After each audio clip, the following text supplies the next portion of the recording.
Okay guys, sticking with my policy of always being 100% forward and truthful and not withholding any information on how I do things, the engines I build, and the reasons why I make certain decisions.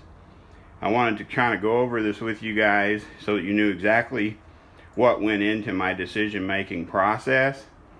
I do know that this topic, this video, everything about it's going to be very controversial to a lot of people, and that's fine. Basically, my decisions on how I decided to move forward with this build is based on my 30 plus years of experience building all makes and models of engines, and just the fact that I have to know that there is some form of consistency and a measurable basis on how the fasteners are torqued and installed on, especially a performance engine. So moving forward, here's where I'm at. As everyone hopefully who's watching this video knows, the torque to angle bolts that come in the LS engines are commonly reused. That is not debatable, because I'd say more people do than don't. I've also mentioned in previous videos that there are some engineering explanations as to why the torque to angle bolts would not create the same clamping force to provide, I guess, TTA, torque to angle. Once you've used that bolt, even the first time, once you let that tension off that bolt and go to reuse it, there's many different reasons why that bolt will never provide the same amount of clamping force if you follow the original torque to angle procedures. Okay, so in previous videos I had mentioned really doing a lot of research on my connecting rod bolts after seeing the Sloppy Mechanics video where he talks about, in his experience, the 11 millimeter hex head, I refer to them by their head size, not their shaft size. So when you hear me say 11 millimeter, 13 millimeter, 15 millimeter, I'm talking about what size socket goes on the top of the bolt. So when I was doing my testing and found Sloppy Mechanics video where he was saying that the torque to angle yields, in his opinion, between 51 to 53 foot-pounds on the rod bolts. I said, okay, it's a good range. I also wanted to throw out, during my research, I found 3 different torque recommendations for the LS rod bolts, all starting with 15 foot-pounds, and then it ranged between 75 degrees, 81 degrees, and 85 degrees angle.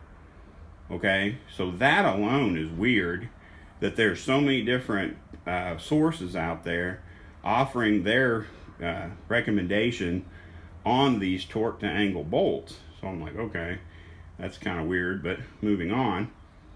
Real quick, every test I performed, because basically I took one of these, or it's actually an extra 4.8 Gen 3 rod, I clamped it in the vise, and I painstakingly followed the torque to angle procedure on both bolts, which I was using 15 foot-pounds plus 85 degrees because that was the most common recommendation. That's what JEGS shows on their website, and that's how I ran my test. So I did 15 foot-pounds plus 85 degrees rotation, and yes, I wanted to show you guys, I did that both using that method that you can do without a torque angle meter, and I wanted to show you guys, thanks to a very generous viewer, I have a perfectly working high quality torque to angle gauge. So no one jump on me about that, but I had verified that when you do the torque to angle tightening of those LS rod bolts, it provides about 50 foot-pounds of torque. Okay, the way I was doing that test is considered a residual torque. So when you do your 15 foot-pounds plus 85 degrees rotation, then I can put a beam style torque wrench on there and slowly put pressure on that fastener, and then right at the time that it would try to tighten itself even just a tiny bit more, was averaging right around 50 foot-pounds. Okay, real quick, I did verify 3 of my torque wrenches, none of which provide the exact same 15 foot-pounds to start with. So you guys need to think about this. When you're building your engine, if you can, use the same torque wrench for every procedure. That way at least you'll have some form of consistency in your clamp force. But for some reason, the Pittsburgh Pro one, Harbor Freight one is not as accurate. The Craftsman clicker style varies from it. And then the beam style torque wrench slightly varies from it as well. So basically what I did was I verified that as closely as I could calibrate, my Craftsman clicker style torque wrench, when you set it to 50 foot-pounds, pretty much matches the, what some people refer to as bendy, the beam style torque wrench in the 51 to 53 foot-pounds that Sloppy Mechanics reported. That's equal to 50 foot-pounds on my Craftsman torque clicker style. So moving forward, because I don't want to run out of time, basically I determined that on the rod bolts, I was going to do them at 50 foot-pounds. Here is my main reason why I did not follow the torque to angle procedure for my rod bolts or my main bolts. After I received the torque to angle meter in the mail, I came out here and started playing with the engine, playing with the fasteners, wanted to use it to verify my results on the rod bolts, because, you know, being as thorough as possible is going to be important to me. Verified that I'm going to torque those rod bolts in 3 steps, starting at 15 to 20 pounds, your choice, up to 50 foot-pounds.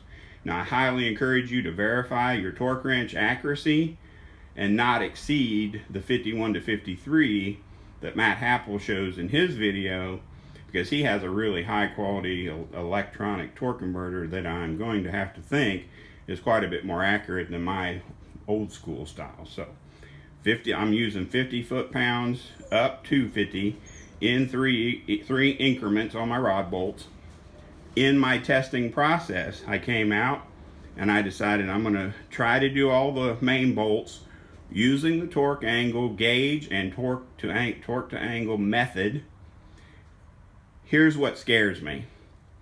I did all the main bolts, let them set overnight, came out, and I said, well, I'm going to kind of check these and just see what kind of torque these things are holding with my beam style torque wrench. Here's what's absolutely not acceptable in my way of building engines. None of the main bolts had the same torque. Like if I checked the inner 13 millimeter head bolts, all of them were different. None of them were the same. Same story on the outer 15 millimeter bolts. I tried to check the holding torque or the residual torque on the fastener. All of them were different, and literally before you could even get to you know, what would be an average, you couldn't even find an average because the torque figures were so all over the place. So I went back through, loosened them all, redid them all. Again, using the torque angle meter, I redid all the fasteners. Again, you couldn't get all, like, let's say all the middle ones, 2, 4, 6, 8, 10. You couldn't get all of them to match. So I'm just like, okay, these bolts are clearly not providing the clamp force that was originally intended for them. Yes, I'm fully aware that people do reuse these and they just do the torque to angle method and they run them and it's fine.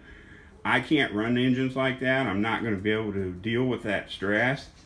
I want to know that these fasteners are at least close to what they're intended to be, and I know that they're all the same, okay? So, hence I started doing the torque to angle and trying to verify what kind of foot-pounds of torque it was replicating. Torque to angle, replify. Torque to angle, replify. When I was confident in my numbers, I made a decision from my experience to assemble this thing and use a torque wrench and not bother with the torque to angle, because it was giving me super inconsistent torque readings, and I wasn't comfortable doing that. So here's my final results on this, because I'm already over 11 minutes. My rod bolts, I did 3 steps up to 50 foot-pounds on my Craftsman torque. For all these, I use my Craftsman clicker style torque wrench.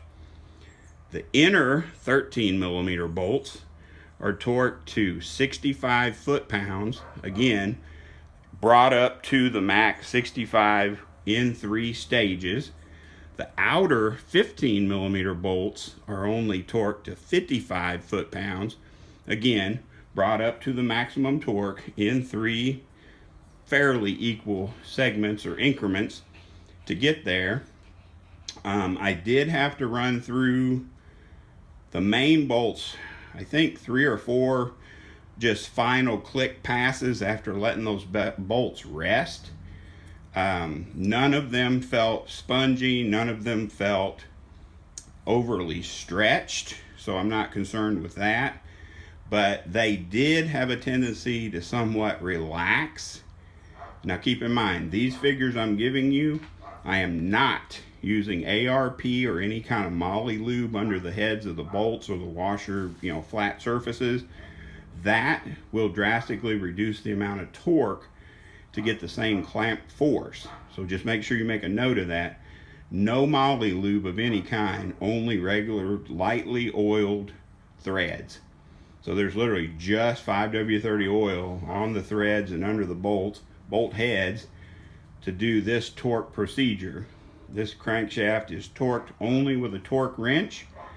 50 pounds on the rod bolts, 65 on the inner 13mm main bolts, and 55 on the outer main bolt / with the stud thing on top. So that to me is more accurate.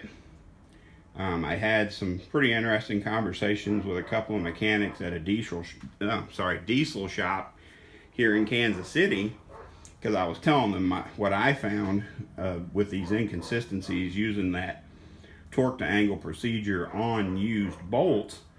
And they were saying that at their shop, any torque to angle bolts that they encounter, they in turn switch over to a torque specification just for that same reason, that you're not going to get the same clamp force using that torque to angle method on a used bolt. Now I know that's controversial. I know everything's, anybody who watches this video is going to blow up and have all kinds of reasons why, this has been done. And, I fully understand that.